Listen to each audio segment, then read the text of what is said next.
Y la paz de nuestro Señor, que sobrepasa todo entendimiento, guarde sus mentes y corazones en Cristo. Y a propósito, qué hermosa forma de iniciar el año, ¿eh? Empezamos el año con un bautismo así calentico, de unos hermanos dando testimonio delante de sus familiares de las grandes cosas que Cristo ha hecho en su vida. Pero la fiesta no ha terminado. Ahora vamos juntos a seguir meditando en ese amor de Cristo del que estábamos cantando. Y luego tomar juntos de este sacramento, de la mesa del Señor, pensando y meditando en lo que a Él le costó el que nosotros estemos aquí hoy.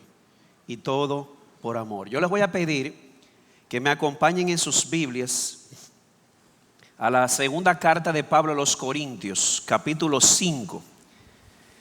Segundo a los Corintios, capítulo 5, vamos a estar considerando los versículos 14 y 15. Y así se titula nuestra meditación: el amor de Cristo.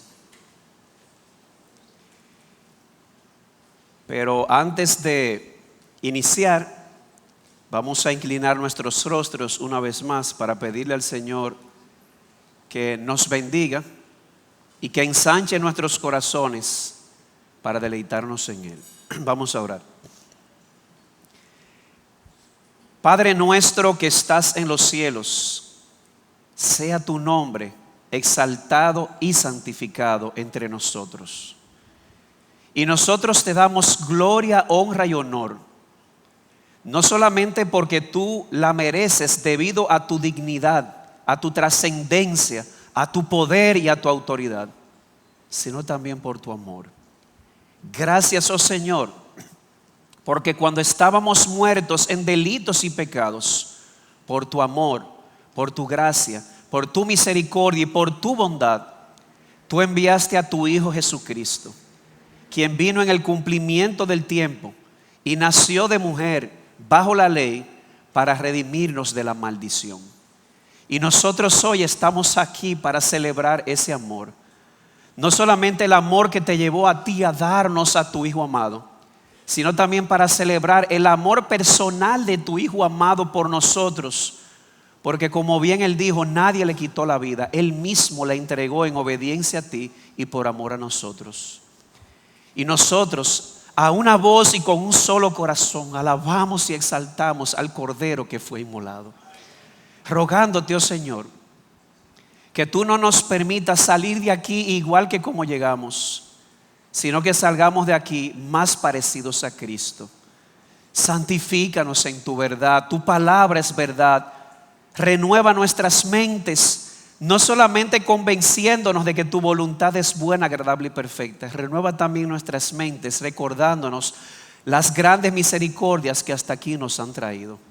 De tal manera que al salir por esa puerta, salgamos de aquí más parecidos a Cristo y con el firme propósito de encomendarnos más y más a Él y de vivir más y más como Él en este 2025. Te rogamos, oh Señor, bendice tu palabra y aplícala a cada corazón, de tal manera que tu pueblo sea edificado y aquellos que no te conocen hoy salgan de aquí convertidos a Jesucristo, en quien te rogamos todas estas cosas. Amén. Era uno de esos grandes días de fiesta en el Imperio Romano. Y de todos los extremos o los cuatro vientos del país, la gente convergía hacia un destino común. Se habían reunido en el Coliseo Romano. Más de 100,000 almas sentadas allí. Y en el asiento más alto o el lugar más prominente estaba el emperador Decio, rodeado por toda la crema innata de Roma. Y todos estaban allí reunidos con un solo propósito e incitados por una sola pasión: ver sangre, la sangre de sus semejantes. Y ya se habían presentado varios espectáculos: combates entre gladiadores, peleas entre animales salvajes. Pero como acto final sucedió algo muy cruel, pero algo hermoso. Mientras las arenas del Coliseo eran ocupadas por panteras y otras fieras, en ese mismo momento fueron arrojadas y empujadas con crueldad un grupo de jovencitas. Les confieso que cuando leía esto, a mi mente llegó Lía, Mafe, Adita, Ashley y otras chicas de nuestra iglesia, jovencitas, arrojadas allí con crueldad, ofrecidas a la apasionada turba romana que estaba sedienta de sangre. Y obviamente esas jovencitas, encogidas y temerosas, comenzaron a mostrar la debilidad humana cuando se enfrenta a una muerte tan cruel. Pero algo pasó. Una chispa misteriosa de fe se apoderó de aquellas jovencitas. Una chispa de fe que las llevó a superar cualquier temor. Las fieras, al darse cuenta de las presas, comenzaron a acercarse de manera, vamos a decir, sigilosa. Y aquellas jovencitas, movidas por aquella chispa de fe que les mencionaba, ellas juntaron sus manos, pusieron sus ojos en el cielo y comenzaron a cantar de manera solemne, de manera potente, el siguiente cántico: al que nos amó y nos lavó de nuestros pecados con su sangre y nos hizo reyes y sacerdotes para Dios su Padre. A Él sea la gloria e imperio por los siglos de los siglos. Amén. Una por una fueron silenciadas aquellas voces, ahogadas en su propia sangre, ahogadas en su propia agonía y en su propia muerte. Pero esto no era un símbolo de derrota, porque a pesar de los clamores de la agonía, esos clamores se confundían con una alabanza que subió a las mansiones celestiales. Una alabanza que se unió a las alabanzas de los salmistas que hoy están en gloria. Y mientras leía eso me preguntaba, ¿de dónde le vino esa chispa? Esa chispa de fe que las hizo superar todo temor. ¿De dónde vino esa fuerza que llevó a estas niñas a morir con tanta valentía, pero sobre todo con tanta fidelidad? Ustedes vieron la respuesta. El cántico lo decía: al que nos amó y se entregó por nuestros pecados. Miren, hermanos, los problemas de esas niñas se hubiesen resuelto ahí mismo, con ellas simplemente decir: ok, César es Señor. Pero no, ellas estaban tan absorbidas por el entrañable amor de Cristo que no podían hacer otra cosa que morir a ellas mismas y morir al mundo antes que negar a aquel que murió por ellas. Y de eso se trata nuestro texto. Lo que queremos mostrar y resaltar en nuestro texto es que el amor de Cristo debería ser el impulso que controla nuestras vidas. O te lo voy a poner en un juego de palabras. El punto central de este texto que vamos a leer es que el amor de Cristo, que lo llevó a Él a entregarse hasta morir por nosotros, debería movernos a nosotros, amarle a Él y entregarnos a nosotros para vivir por Él. Su amor lo llevó a Él ¿a qué? A morir por nosotros. Nuestro amor por Él, ¿a qué nos debería llevar? A vivir para Él. A vivir para Él y a morir para Él. Leo 2 Corintios 5, 14 y 15. Pues el amor de Cristo nos apremia, habiendo llegado a esta conclusión, que uno murió por todos, por consiguiente todos murieron, y por todos murió. ¿Y para qué? Para que los que viven ya no vivan para sí, sino para aquel que murió y resucitó por ellos. 4 preguntas le vamos a hacer al texto. ¿De qué habla Pablo?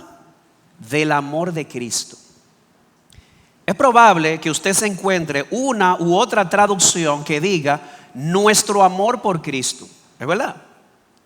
Pero creo que hay razones suficientes y obvias cuando usted sigue leyendo para darse cuenta que Pablo no está hablando de nuestro amor por Cristo, sino que Él está hablando del amor de Cristo por nosotros, su propio y personal amor por nosotros. Y aquí se levanta la pregunta: ¿y qué es el amor de Cristo? Hermanos, 3 veces en los versículos 14 y 15 se nos dice que el amor de Cristo lo llevó a Él a morir por nosotros. Aquí no hay lugar a dudas. Lo que Pablo quiere resaltar, la intención del apóstol es mostrar que la más grande evidencia o la evidencia más suprema del amor de Cristo por nosotros fue precisamente que Él murió por nosotros. Y le pido a Dios en esta mañana que no demos eso por sentado. Estamos tan acostumbrados a oír Cristo murió por nosotros, pero hemos dejado de profundizar en lo que eso significa. De modo que, amado hermano, amada hermana, el amor de Cristo es, dice Wayne Grudem, esa cualidad o atributo que lo lleva a Él, que lo constriñe, que lo urge y que lo apremia a entregarse o a darse a sí mismo por el bien de otros. Te lo voy a repetir. Él habla del amor de Cristo. Y por lo que vemos en este texto, el amor de Cristo puede ser definido como aquella cualidad o atributo que lo impele, que lo empuja, que lo urge, que lo constriñe a darse a sí mismo por el bien de otros. Y eso no es único en este texto. Oigan lo que dice Efesios 5:2. Y andad en amor, así como también Cristo nos amó y se dio a sí mismo por nosotros. Y esto es hermoso, porque le agrega otro color a la vida cristiana. Estamos acostumbrados a escuchar: de tal manera amó Dios al mundo que dio a su Hijo, no lo escatimó, lo entregó y lo dio por nosotros. Pero este texto nos enseña que Cristo sufrió y murió no solamente para mostrar el amor de su Padre, sino también para mostrar su propio amor por nosotros. No es que solamente Dios nos amó y dio a su Hijo, es que su Hijo nos amó y se dio a sí mismo por nosotros. De modo que ese es el amor de Cristo, aquel atributo que le lleva a darse a sí mismo. Y quiero decir algo sobre este amor. Vamos a bajar un poquito más. Acompáñame a Efesios capítulo 3, versículos 17 al 19. Con un dedo ahí en 2 Corintios.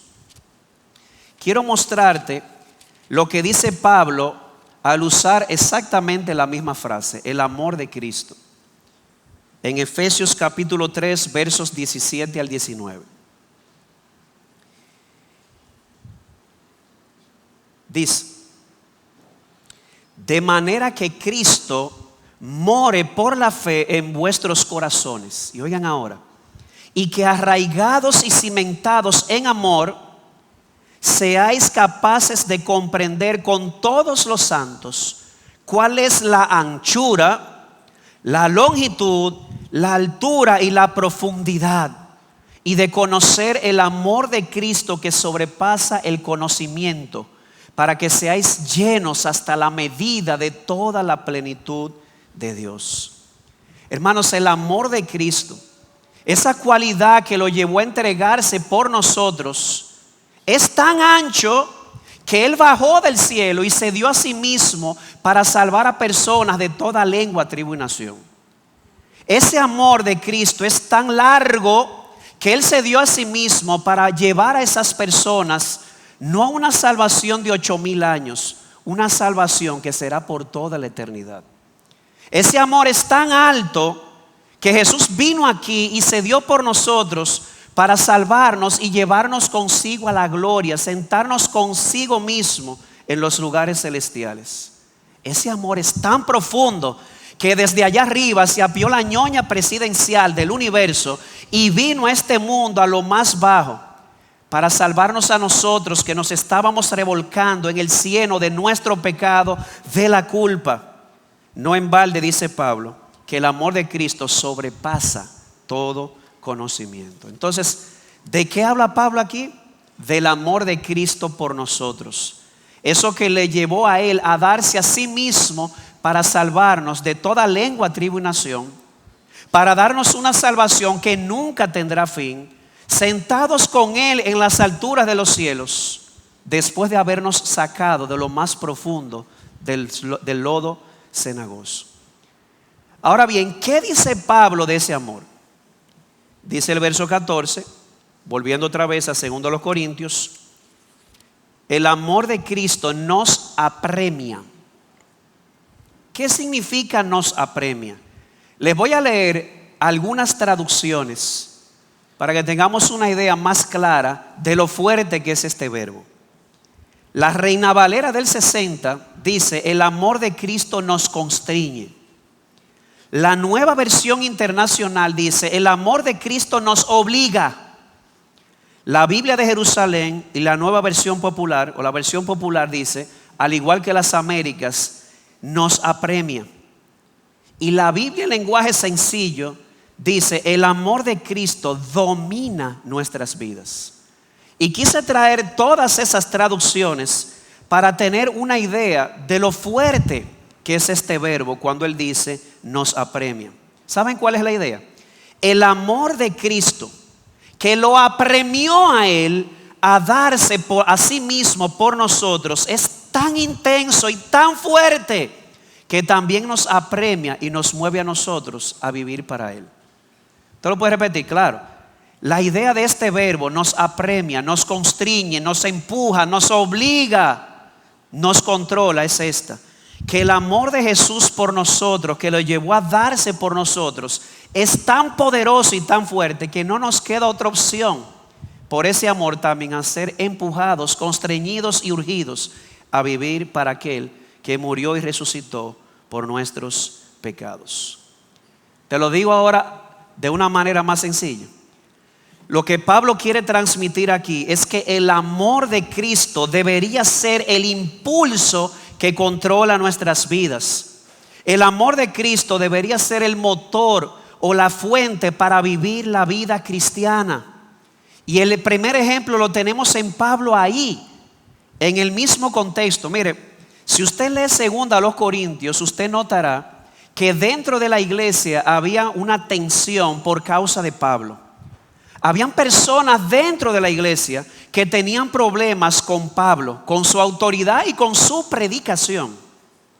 ¿Y sabe lo que hizo Pablo? ¿Cómo respondió ante esa tensión?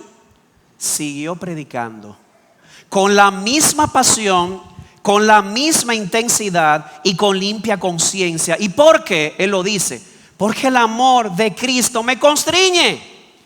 No voy a parar de predicar, dice Pablo, aunque algunos vean esto como cordura y otros como locura. Pablo dice: el amor de Cristo me constriñe a seguir viviendo para Él y para el bien de ustedes. Es como si Pablo dijera: en todo lo que yo hago, obro por Dios y su iglesia. ¿Saben por qué? Porque el amor de Cristo me constriñe. Termina la cita. Y amado hermano, yo quiero que tú profundices un poco en esto. Acabamos de salir del barco del 2024 y vimos a muchas personas naufragar.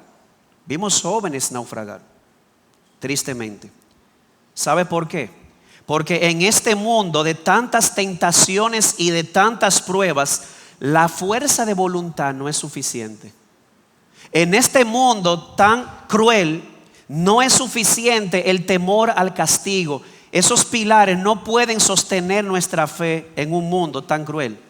La Biblia enseña, y la experiencia lo confirma, que lo que nos controla y nos da el impulso para seguir una milla más es precisamente el amor de Cristo por nosotros. Aquel que nos amó y se dio.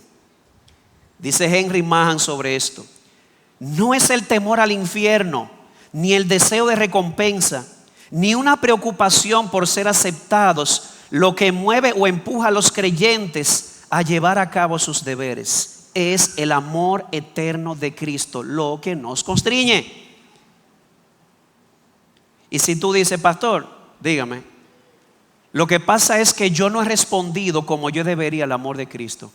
Le puedo mencionar las muchas veces que en el 2024 perdí de vista el amor de Cristo y le fallé y caí. Pues bien, oye esto: el mismo amor de Cristo que te empuja a vivir para Él Es el mismo amor que te levanta para que tú sigas luchando por Él. El mismo amor de Cristo que te debe constreñir a vivir obedeciendo y a seguir corriendo, es el mismo amor que te levanta para que tú sigas corriendo como lo que eres. ¿Y qué es lo que soy? Un pecador justificado. Ya hemos sido aceptados por Dios. El amor de Cristo nos constriñe. Y oye esto, el amor de Cristo, ese atributo que lo llevó a darse por nosotros, nos constriñe, nos empuja, se convierte en nuestra fuerza motora para vivir la vida cristiana. Pero ¿cómo nos constriñe? Ojo con esto. Dice Pablo en la última parte del verso 14, habiendo llegado a esta conclusión. Si usted tiene la Reina Valera, dice, pensando esto. Y eso de verdad que me conmovió, porque según el texto, Pablo era impulsado, era movido, era urgido por el amor de Cristo en la medida que él pensaba y meditaba en ese amor. ¿Saben por qué eso es sumamente importante? Es verdad, no queremos un cristianismo frío y meramente intelectual. Pero, como dice John Stott, la Biblia nos desafía una y otra vez a vivir una fe inflamada por la verdad. Hermano, no le tengas miedo al conocimiento. Creer es también pensar. Y creo que muchas vidas cristianas son superficiales porque nos queremos quedar en la superficie. No, la Biblia dice que todos los misterios están escondidos en Cristo. Dios quiere que tú no le tengas miedo a la teología, que tú sigas profundizando, que tú sigas conociendo, que sigas meditando. Mi amado hermano, mi amada hermana, si nosotros queremos que el amor de Cristo nos constriña, nos empuje, nos urja, entonces nosotros necesitamos pensar más en ese amor. Necesitamos meditar más en el alcance de ese amor. Necesitamos llegar como Pablo a conclusiones de cómo debería verse mi vida a la luz de lo que Él hizo por mí. Así que, mi amado hermano, creer es también pensar. ¿Quieres que el amor de Cristo te constriña, te empuje? Hay algo que te corresponde hacer. Seguir pensando, seguir meditando, seguir profundizando en ese amor. El evangelio no es el ABC de la Biblia. El evangelio es la A hasta la Z. Lo que pasa es que nos queremos quedar arriba, no debemos seguir profundizando. Y eso no es único de aquí. En Romanos 12, versículos 1 y 2, Pablo dice que esa transformación que nos lleva a entregar nuestros cuerpos como sacrificio vivo a Él, es el resultado de una renovación de la mente. Yo soy transformado, yo le entrego mi cuerpo a Él porque en mi mente ha sido renovada. ¿Y renovada por qué? Él lo dice, no solamente por haber entendido que la voluntad de Dios es buena, agradable y perfecta. Mi mente también es renovada cuando yo considero lo que dice el versículo 1. Os ruego por las muchas misericordias de Dios. Necesitamos seguir profundizando en el amor de Cristo, en su gran misericordia para con nosotros. Para ser apremiados y controlados por ese amor, deberíamos pensar más en Él. Y hay algo más aquí. ¿Tiene Pablo algún particular en la mente cuando él dice pensar en este amor de Cristo? ¿O sí? Mira el verso 15. Que uno murió por todos. Pablo, inspirado por el Espíritu Santo, quiere que nosotros pensemos, quiere que nosotros recordemos, quiere que nosotros meditemos una y otra vez en esta verdad. Cristo murió por nosotros. Pastor, ¿y qué significa eso? Ahí mismo en el verso 21 tienes una idea de lo que esto significa. Dice Romanos, 2 Corintios 5, 21.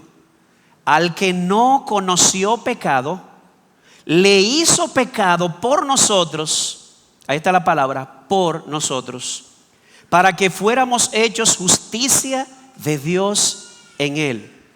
Pastor, ¿usted me puede explicar ese texto de manera sencilla? Claro que sí. Que Jesús, el que nunca cometió pecado, fue tratado como pecador por ti y por mí, que éramos pecadores, para que nosotros fuéramos tratados como si no hubiésemos pecado. Pastor, ¿usted lo puede repetir? Sí, que Jesús, el que no conoció pecado, el que vivió una vida de obediencia perfecta, Él en la cruz fue tratado como si hubiese sido pecador por ti y por mí, que sí éramos pecadores, y lo hizo para tratarnos como si no hubiésemos pecado, en nuestro lugar. Cristo cargó sobre sus hombros la maldición que nosotros debíamos llevar. Cristo fue castigado en nuestro lugar. Dice Isaías 53, 4 al 6. Ciertamente Él llevó nuestras enfermedades y cargó con nuestros dolores. Con todo, nosotros le tuvimos por azotado, por herido de Dios y afligido. Mas Él fue herido por nuestras transgresiones, molido por nuestras iniquidades. El castigo por nuestra paz cayó sobre Él, y por sus heridas hemos sido sanados. Todos nosotros nos descarriamos como ovejas, nos apartamos cada cual por su propio camino, pero el Señor hizo que cayera sobre Él la iniquidad de todos nosotros. Hermano, piénsalo. ¿Te acuerdas de esa canción? Nunca sabré cuánto costó ver mi pecado en esa cruz. ¿Te acuerdas de esa estrofa? Vengo aquí a adorarte. Nunca sabré lo que costó ver mi pecado en esa cruz. Mi amado hermano, oye lo que te voy a decir. Nosotros los que estamos en Cristo, para quienes no hay condenación, nunca sabremos lo que a Él le costó verlo ahí. Nosotros nunca tendremos la mínima idea de lo que le costó a Él llevar en ese madero todos los pensamientos lujuriosos que tuvimos en el 2024. Nosotros nunca tendremos idea de lo que le costó a Él llevar sobre el madero todos esos sentimientos de amargura y de odio que albergamos en esos resquicios del corazón. Nosotros nunca sabremos lo que Él tuvo que soportar en silencio por esas palabras mentirosas y dañinas que salieron por nuestra boca. Nosotros nunca tendremos la idea de los dolores que Él tuvo que soportar por nuestra idolatría, por nuestra profanidad, por nuestra desobediencia, por nuestros homicidios y adulterios, ya sean físicos o en el corazón. Claro que no. ¿Tú sabes por qué nunca lo sabremos? Porque Él fue herido, molido, afligido y castigado en nuestro lugar. Tú y yo no tendremos nunca idea de lo que significa pagar, porque ya Cristo pagó por nosotros. Sí, merecíamos ser castigados, merecíamos el más profundo y gran castigo ante la justicia divina, pero ya no más, porque Cristo murió por nosotros. Como dice Juan 15:3, todo fue por amor. Nadie tiene un amor mayor que este, que uno dé su vida por sus amigos. Oh hermanos, si pensáramos más en el amor de Cristo, si pensáramos más en ese amor que lo llevó a Él a bajar lo más profundo de la tierra para alcanzar a personas de toda lengua, tribu y nación, incluyéndote a ti y a mí, que estábamos muertos sin delitos y pecados. Si pensáramos más en lo que Él tuvo que pagar para llevarnos a la gloria y sentarnos con Él, viviríamos vidas cristianas menos mediocres, viviríamos vidas cristianas más radicales, vidas más justas, vidas devotas y celosas a las buenas obras para la gloria de Dios y el avance del reino. Así que, mi amado hermano, te voy a hacer un reto. En este 2025, toma por lo menos un día a la semana para profundizar en el amor de Cristo.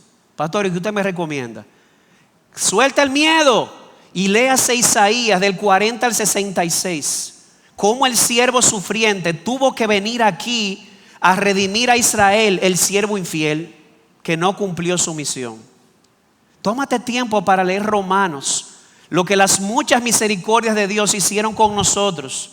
Toma tiempo para reflexionar en Gálatas, en cómo Él se hizo maldición por nosotros para que nosotros bebiéramos de la copa de bendición. Lee libros cristianos que te motiven a esto. Mira, tengo dos aquí que te quiero recomendar. La Pasión de Cristo, de John Piper. 50 razones bíblicas de por qué Cristo vino a sufrir y morir. Y si no lo quieres leer, pues te vas a tener que escucharlo en escuela dominical aquí, que lo vamos a estudiar este año. Y si no, mi libro favorito, después del progreso, obviamente la Biblia, después el progreso del peregrino, y después viene Viendo y saboreando a Jesucristo. Es que, hermanos, es imposible pensar y meditar en la profundidad de ese amor y al mismo tiempo no verse constreñido, urgido y empujado a vivir por Él. Ese es el poder del amor. Lo que no puede hacer la fuerza de voluntad, lo que no puede hacer el temor al castigo, lo hace el amor, porque el perfecto amor echa fuera el temor. Ahora bien, ¿qué implicaciones tiene eso para nosotros? ¿Qué implicaciones tiene el amor de Cristo mostrado por nosotros en la cruz? Leo una vez más en la última parte del verso 14 y luego el 15. Por consiguiente, como resultado de eso, todos murieron. Y por todos murió, ¿para qué? Para que los que viven ya no vivan para sí, sino para aquel que murió y resucitó por ellos. Aquí hay dos implicaciones, una teológica y una práctica. La implicación teológica, oiga lo que dice el texto. Por consiguiente, todos murieron. Como resultado de que Cristo murió por nosotros los creyentes, entonces todos morimos. Pastor, explíqueme eso. Claro que eso lo voy a explicar. De eso se trata, de seguir profundizando. Hay un misterio en la Biblia, uno de los misterios más gloriosos que define tu identidad y la mía.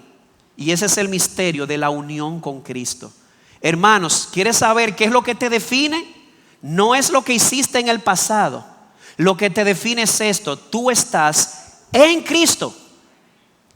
Y nosotros, como estábamos en Cristo, cuando Él murió en la cruz, nosotros morimos con Él. ¿Y sabes qué implicación tiene eso? Como nosotros morimos con Él. Oye, piénsalo por un momento. El hermano René, la hermana Betsy que se bautizaron hoy, los nombres de ellos estaban escritos en las heridas de Cristo. Ellos estaban en Cristo. Cuando Él murió por ellos, ellos estaban muriendo con Él. ¿Y por qué eso es tan importante? Porque esa muerte con Cristo significó que ya el pecado no los podía reclamar. Ya no hay condenación, porque la condenación que ellos y que tú y yo merecíamos, Jesús la absorbió en la cruz. Y no solamente eso, unidos a Cristo de una manera vital. Pastor, ¿qué es eso de manera vital? Usted ha leído por ahí: yo soy la vid y ustedes son los pámpanos o las ramas. Nosotros estamos unidos a Cristo de tal forma que la vida de Cristo debe correr por nuestras venas. Mire, cuando nosotros morimos con Cristo, eso significa el fin de una vida que fue controlada y gobernada por el pecado. Ya no más. ¿Por qué? Porque morimos con Cristo al pecado. Por eso dice Pablo en Romanos 6:1: ¿qué diremos entonces? ¿Vamos a continuar en el pecado para que la gracia abunde? No, de ningún modo. Nosotros que hemos muerto al pecado, no podemos continuar viviendo en él. De modo que el morir con Cristo en la cruz o unidos a Él significó no solamente que Él cargó la maldición en la cruz y ya nosotros somos absueltos, también significó el fin de una vieja vida gobernada por nuestros deseos. Pero quiero llamar la atención sobre algo más. En el verso 15, Él no solamente habla de aquel que murió, también habla de aquel que resucitó. Porque aquí viene la otra parte de la historia. René y Betsy no solamente estaban con Cristo cuando Él murió por ellos, lo que les llevó a morir a la maldición y morir al pecado. Cuando Cristo fue resucitado, ellos también estaban unidos a Cristo. Murieron con Él al pecado y resucitaron con Cristo a una nueva vida. De modo que eso es lo que ha hecho el amor de Cristo. No solamente nos ha llevado a morir a una vieja vida controlada por los deseos, nos ha llevado y nos ha despertado a una nueva vida que se caracteriza por esto: el poder de su resurrección. Mis amados hermanos, muchas veces vivimos vidas mediocres porque se nos olvida lo que somos y lo que tenemos. Como aquella ancianita, sus hijos se fueron todos a Nueva York, estoy hablando a principios de los 1900, y ella fue pedida por sus hijos y le compraron un ticket para que ella fuera en un barco de esos viejos, un viaje que duraba más de una semana.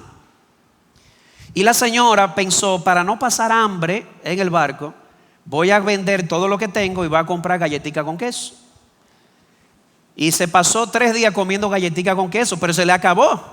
Porque usted sabe, miren, usted ve el tamaño del estómago, galletica con queso no resuelve. Así que comenzó a pasar hambre y dijo, yo me voy a humillar.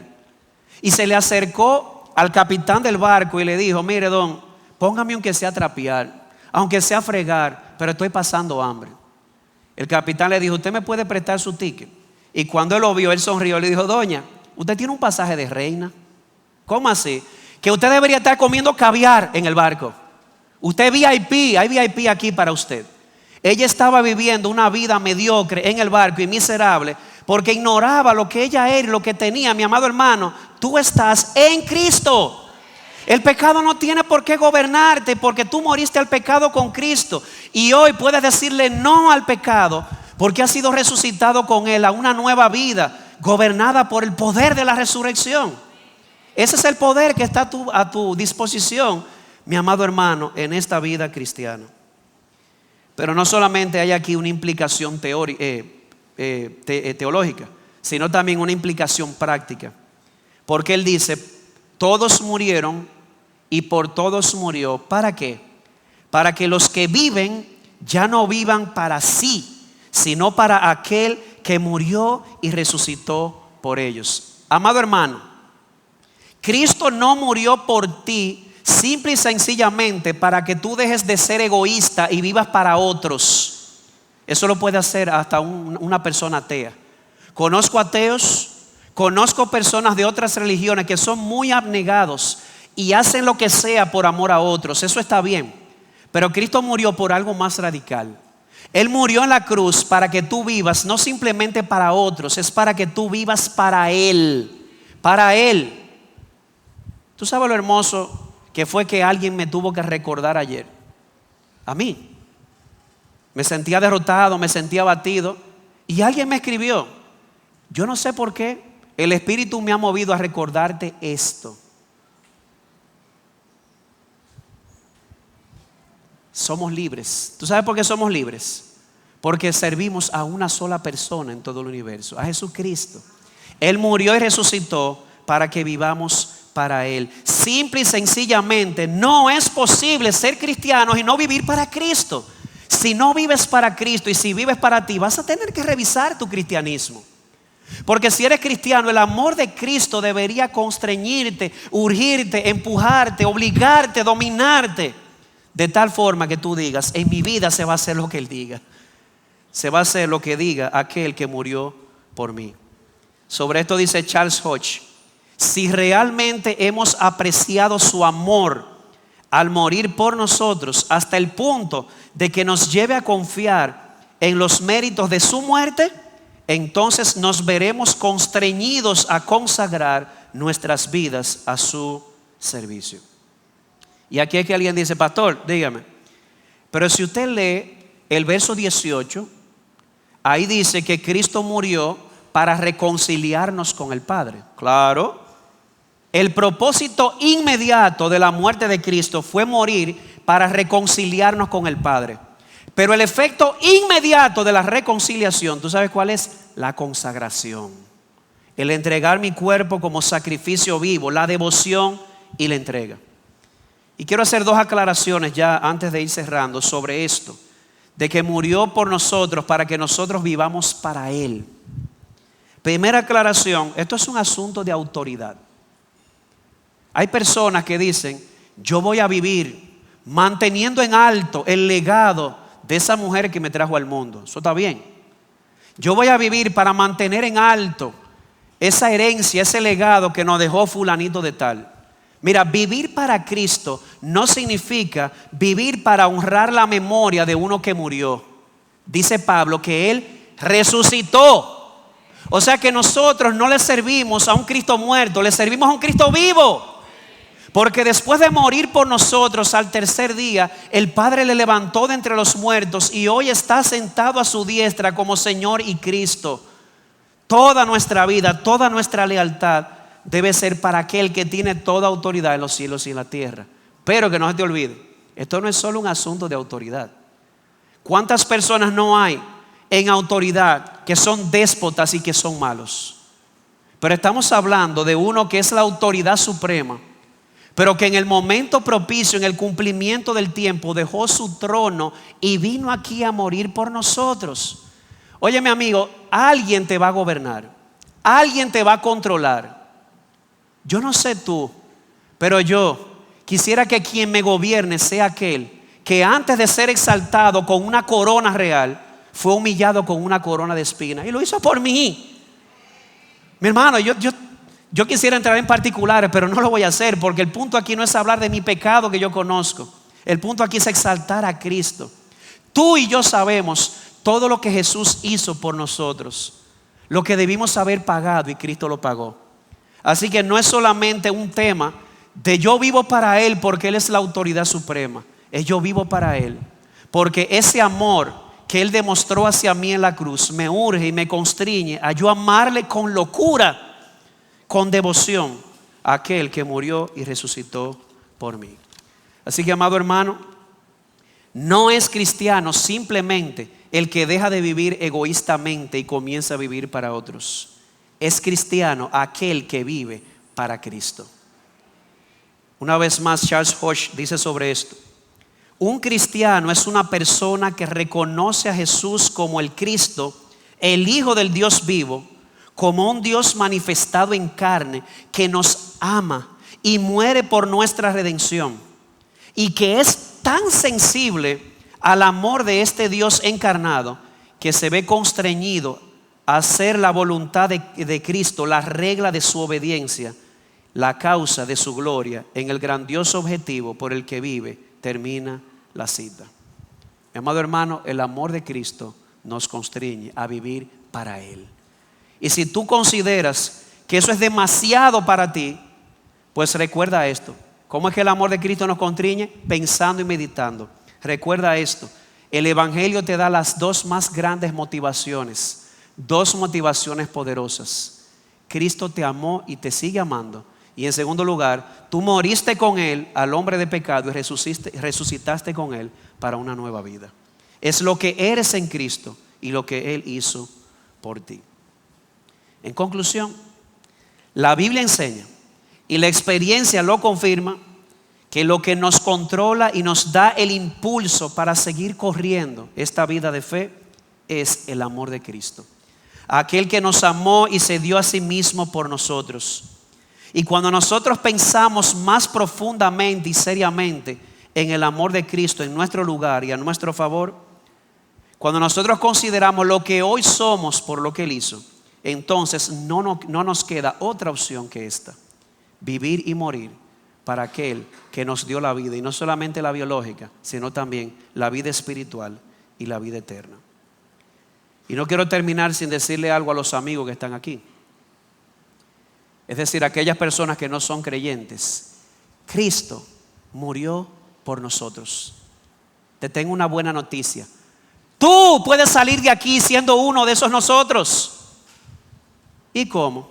Arrepintiéndote de tus pecados y entregándole tu vida a aquel que murió en la cruz para salvarte. Pastor, que usted no sabe todos los pecados que yo he hecho. Yo no lo sé, pero yo sí sé esto: que el amor de Cristo es más ancho, más profundo, más alto y más largo que cualquier pecado que tú hayas cometido. Así que si te vas de aquí sin arrepentirte y creer, es porque tú decidiste no creerle a Cristo y creerle a tu corazón. Y créeme, no a mí sino a la Biblia, tu corazón es engañoso y perverso, pero Cristo, Él es la verdad. Y Él dice que si lo abrazas a Él, su sacrificio perfecto, saldrás de esa puerta con una nueva motivación para vivir. Ya no más fuerza de voluntad, ya no más temor al castigo. Vivir para aquel que murió en la cruz por un pecador como yo. Que al Señor sea la gloria. Vamos a orar. Gracias, Señor, te damos una vez más Porque cuando consideramos cuál era la alternativa era esta: morir o dejarnos morir en nuestros delitos y pecados. Pero no fue lo que hiciste. Nos diste vida juntamente con Cristo y lo enviaste en el cumplimiento del tiempo, y Él de su propia voluntad y en obediencia a ti dio su vida, entregó su vida por amor a nosotros. Padre, todo lo que hoy somos y hoy tenemos lo debemos a Cristo. Sí, no somos quienes deberíamos ser ni quienes anhelamos ser, pero de algo estamos seguros: por su gran amor hoy no somos quienes éramos. Tu amor nos ha transformado, y es nuestro deseo y oración que ese amor de Cristo nos siga constriñendo, nos siga impulsando, urgiendo, obligando, empujando a vivir no para nosotros, sino para Él. Y que al vernos así, aquellos que nos rodean sean también constreñidos, urgidos, empujados, motivados a vivir para Cristo. Oh Señor, no permitas que los invitados que están aquí, que no te conocen, se vayan sin ti. Tú tienes el poder, Señor. Tú dijiste: sea la luz, y fue la luz. Tú solamente tienes que decir la palabra, y la luz del evangelio de tu glorioso Hijo resplandecerá en sus corazones. Oh Señor, que se vayan de aquí confesando a Jesucristo como Salvador y Señor.